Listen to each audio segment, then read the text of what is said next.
Saya, Joko Widodo. Ini adalah kisah masa muda saya sewaktu memulai perjalanan hidup. Ini saya waktu kecil. Saya berasal dari kota Solo, Jawa Tengah. Saya anak sulung dari 4 bersaudara. 3 adik saya semuanya perempuan. Saya berasal dari keluarga biasa. Kami berulang kali pindah rumah kontrakan, rumah sederhana yang mampu dibayar Bapak untuk tempat tinggal kami sekeluarga. Bapak berjuang untuk hidup kami dengan berjualan bambu dan kayu di pasar. Ibu sangat gigih membantu Bapak.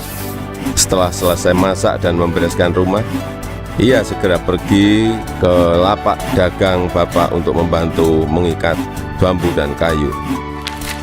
Mereka melakukan itu semua demi anak-anaknya untuk bisa sekolah.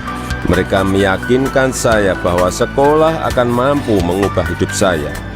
Perjuangan dan usaha Bapak sangat menginspirasi saya. Usaha Bapak berjalan baik, dagangan makin laku, dan saya tahu Ibu mulai punya uang. Saya pun mulai nakal waktu itu. Saya sering iseng memanggil pedagang makanan apa saja yang lewat dekat rumah. Tukang siomay, tukang bakso, tukang jajanan pasar. Ibu pun terpaksa membayar apapun yang saya pesan. Suatu kali saya asal manggil saja, ada tukang lewat di depan rumah. Saya pikir jual kue pasar, ternyata tukang arang. Ibu muncul sebelum saya sempat berlari. Terpaksa ibu membelinya dan langsung menyodorkan bungkusan berisi arang untuk saya makan sambil berkata, "Ayo makan, habisin ya, kamu kan yang kepengin jajan." Suatu hari kami kena gusur pemerintah daerah karena daerah rumah kami akan dibangun fasilitas kota. Kami sekeluarga terusir begitu saja tanpa ada perhatian di mana kami akan tinggal. Kejadian ini membuat kami sekeluarga sangat terpukul. Kami terpaksa menumpang di rumah paman. Keadaan yang sulit membuat kami sekeluarga gigih berjuang lebih keras. Bapak menjadi sopir angkutan umum. Setelah sekolah, saya membantu ibu berjualan di pasar meneruskan usaha Bapak. Kami sekeluarga menjalani hidup tanpa mengeluh dan saling mengalirkan energi positif. Bersama-sama kami berjuang untuk tidak lagi menumpang. Kerja keras tidak pernah sia-sia. Bapak bisa membuka bengkel usaha kayu. Setelah beberapa tahun, akhirnya uang bisa terkumpul untuk membeli rumah sederhana. Tahun 1980, akhirnya saya memutuskan untuk kuliah di jurusan Teknologi Kayu Kehutanan UGM.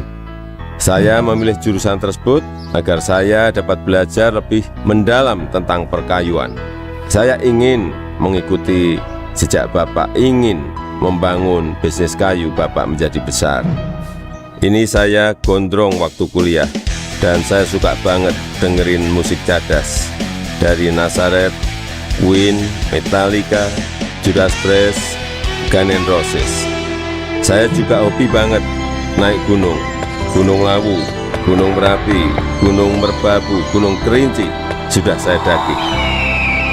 Menginjak masa penulisan skripsi di tingkat akhir kuliah, saya sudah agak kalem. Akan menginjak dunia kerja, saya memutuskan untuk lebih serius. Saya bertemu dengan gadis bernama Iriana. Dia teman adik saya yang sering main ke rumah. Pertama curi-curi pandang, lama-lama jadi jatuh cinta. Iriana orangnya sederhana, dan itu yang saya suka. Pacaran waktu itu berat di ongkos tapi ringan di hati. Saya naik bus penuh sesak, bolak-balik Jogja Solo demi bertemu Iriana.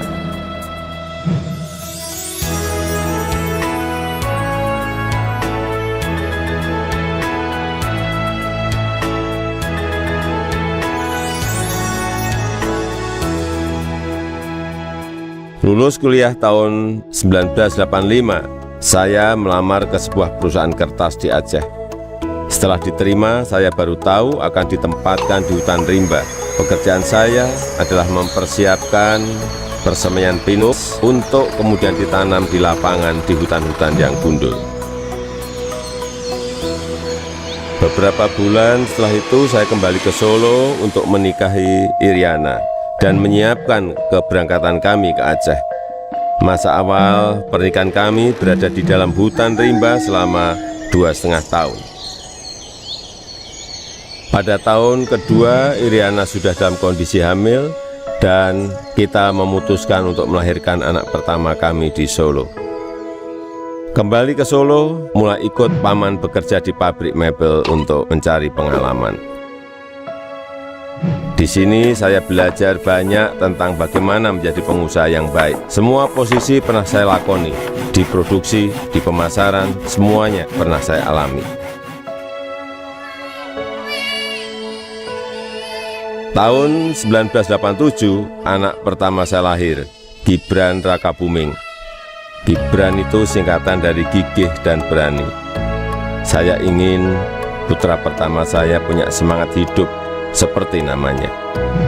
Lahirnya Gibran juga memicu saya untuk mendirikan perusahaan pertama saya yang bergerak di bisnis mebel dengan nama CV Rakabi.